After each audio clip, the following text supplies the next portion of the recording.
I think went through the budget given by the Honorable Finance Minister. Very interesting budget, which is supposed to be a little shorter because the elections are going to be in the May-June timeframe.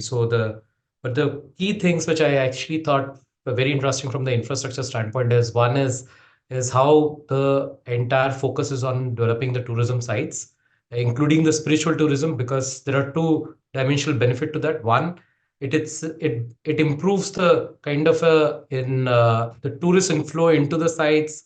The economy actually benefits from that, but more importantly, it actually improves the informal economy around the tourist sites, because most of it is around the informal economy around the various spiritual and the tourist site. That's part one. The part two is how we are actually expanding the entire airport and the railway infrastructure. Very, very important. One of the core backbones for any country to develop and the economic growth to happen is development of the transportation infrastructure. Whether it is we are talking about the three dedicated corridors for various infrastructure zones.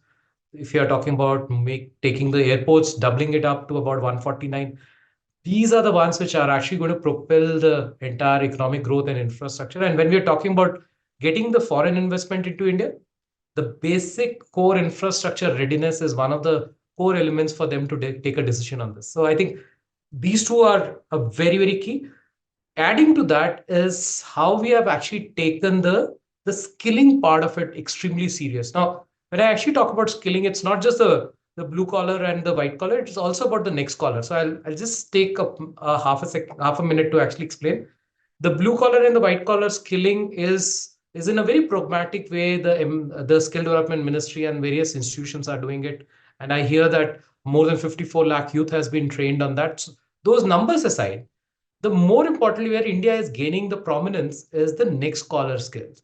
Now, when you actually look at artificial intelligence, when you look at semiconductor manufacturing, when you look at EVs, when you look at rooftop solar, all these investments in these industries are going to ask for more and more youth or the people to get trained on those technology and skills. And that's where is going to be next leap of impact on the economic activity in India.